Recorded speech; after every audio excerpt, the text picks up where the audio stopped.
Welcome back મિત્રો, ફરીથી એકવાર નવા ગૃહ ઉદ્યોગ એપિસોડમાં આપનું ઘણું બધું હાર્દિક સ્વાગત કરું છું. અને આજના એપિસોડમાં હું તમને થોડું લાઈવ બતાવવાની કોશિશ કરીશ કે દરેક એપિસોડમાં હું તમને અલગ અલગ ગૃહ ઉદ્યોગ આઈડિયાઓ આપતો હોઉં છું કે જેના માધ્યમથી આપણે ઇન્કમ કરી શકીએ પાર્ટ ટાઈમ.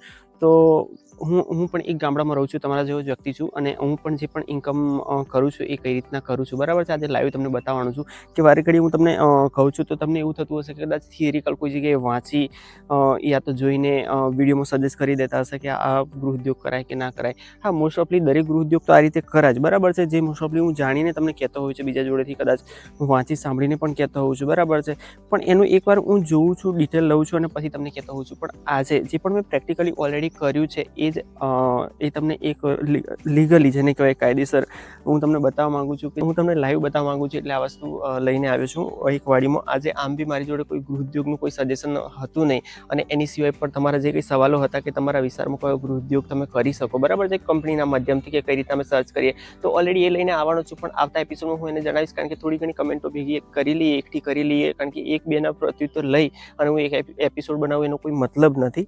બાકી થોડી ઘણી કમેન્ટો એકઠી થઈ જાય થોડા ઘણા મિત્રોની, તો એના હિસાબથી આપણે આવતા વિડીયોમાં, એટલે કે આવતીકાલના વિડીયોમાં આપણે ડિટેલથી જણાવી દઈશું કે ગૃહ ઉદ્યોગ કઈ રીતના તમને મળી શકે, ગૃહ ઉદ્યોગનું કામ, બરાબર છે. તો ઓલરેડી હું તમને બતાવીશ કે અત્યારે વાડીમાં જે પણ છે મારી જોડે ગલગોટાના છોડ છે મિત્રો. એક છોડ ઓલરેડી હું તમને કહું છું ને કે દરેક વખતે નર્સરી ધરુફાર્મની વાત કરું છું, તો આ જ વસ્તુ આપણને એક ધરુફાર્મમાં મળતી હોય છે. તો મારે નજીક એક વેજલપુર કરીને છે, જે મતલબ ગોધરા હાઈવે પર પડે છે, કે જે ઓલરેડી પાવાગઢ સાઈડથી પણ અવાય છે, અને આ બાજુથી કદાચ આવો તમે તો જે લુણાવાડા છે, શેરા છે, એ બધા વિસ્તાર અમદાવાદ બાજુથી અવાતું હોય છે. તો એ રોડ પર જે આ એક ધરુફાર્મ કહો કે નર્સરી કહો, તો ઓલરેડી આજે વર્ષોથી ચાલે છે. મારા અંદાજે 8-10 વર્ષથી હું એના કોન્ટેક્ટમાં છું. તો એ લોકો આ બધા છોડ કરતા હોય છે અને 5 રૂપિયા આપણને છોડ આપતા હોય છે. તો આ જે છોડ લાવીને તમે મારી બેક સાઈડમાં જોઈ શકો છો કે જેને ઘણા છોડ એવા છે કે ફૂલ અત્યારે મતલબ ચાલુ થઈ ગયા છે. સિમ્પલી તમે જોઈ શકો છો કે હું તમને એક ફૂલ પકડીને બતાવું છું. તો આવી રીતના જે મારા ખેતરોમાં ફૂલવાડી કરી છે, એટલા બધા ગલગોટા નથી, ઓનલી ખાલી 250-300 છે. પણ આ વસ્તુ એવી છે ને મિત્રો કે અત્યારે જો સ્ટાર્ટઅપ થાય છે, તો જે પણ દશામાનું વ્રત હોય છે મિત્રો, તો આ જે વ્રત હોય છે એ વ્રતમાં આની ડિમાન્ડ ઘણી બધી હોય છે. અને આ ટાઈમે જે ફૂલોની કિંમત છે મિત્રો, એ ફૂલોની કિંમત જો એક વસ્તુ છે કે કોઈ પણ માણસ પોતાના ધંધાનું સિક્રેટ, ખાનગી વાત ક્યારેય પણ કહેતો નથી. પણ મારા દિલમાં એવું નથી. કદાચ તમે કોઈ પણ વિસ્તારમાં રહો છો, મારી જોડે પણ રહો છો, તો પણ હું દિલ ખોલીને કહું છું કે આ વસ્તુ જે શ્રાવણ મહિનામાં અને ભાદરવા મહિનામાં એટલી બધી આવક આપે છે, જ્યારે તમારે જો ફૂલ હોય તો જે આનું જે 1 કિલોનો ભાવ છે અત્યારે, થોડા દિવસ પહેલાં કોઈ તહેવાર ગયો, હા, જે ગુરુ પૂનમનો જે મિત્રો તહેવાર ગયો, એ દિવસના ભાવની વાત કરું તો 200 રૂપિયા કિલો ફૂલ હતા. હા, નોર્મલી નો ડાઉટ માર્કેટ થોડું ડાઉન જ હોય છે, કે સિમ્પલી 40-50 રૂપિયા જ હોય છે.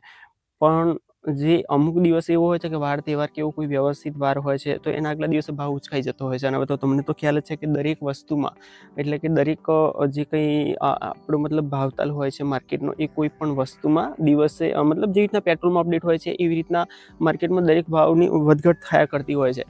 તો જે હું તમને કહું છું, એવી રીતના ગુરુ પૂનમ ગઈ તે દિવસે ભાવ 200 રૂપિયા હતો. અને હું તમને એક બીજી પણ જે મતલબ પોતે મેં ગલગોટા તો કરું જ છું, પણ એની સાથે સાથે પણ બીજું શું છે એ હું તમને બતાવું છું. તો મિત્રો, આ જગ્યાએ આપણે એક ગુલાબની વાડીમાં આવી ગયા છે, કે ઓલરેડી મેં પણ મારી બેક સાઈડમાં તમને ગુલાબ દેખાતા હશે. આ લગભગ જુઓ ને 4-5 વર્ષથી મેં મિત્રો કરેલા છે. અને આમાં કેવું હોય છે કે ઘાસ ઘણું બધું થઈ જતું હોય છે. તો ઘણીવાર કેવું કે નિંદામણનો ટાઈમ ફળવાતો નથી, બીજા કોઈ કામમાં આપણે બિઝી હોઈએ છીએ, તો નિંદામણ નથી કરી શકતા, અને એના કારણે આપણે આમાં ઘાસ ઘણું બધું થઈ જતું હોય છે. તો મિત્રો, અત્યારે જે કંઈ ચોમાસાનો ટાઈમ છે, એ ટાઈમને લઈને પાણી એમને ભરપૂર મળ્યું છે આ છોડને, બરાબર છે.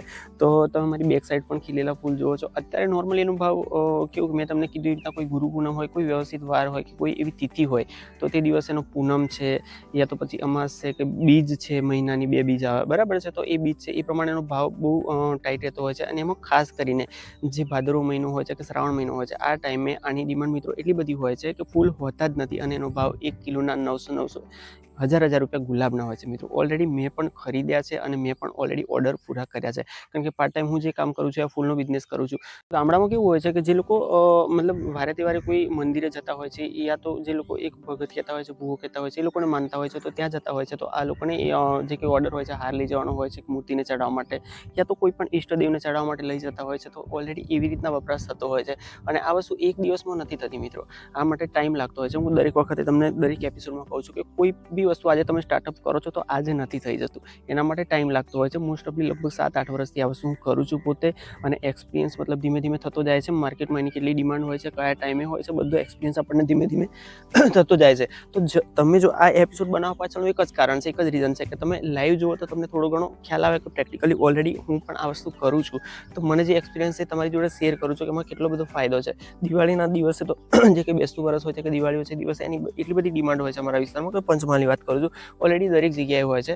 નવા વર્ષના દિવસે કોઈ પણ વ્યક્તિ કે આખા વર્ષમાં કોઈ પણ વ્યક્તિ હાર ના ચડાવે, પણ તે દિવસે તો ઓલરેડી ચડાવતો જ હોય છે.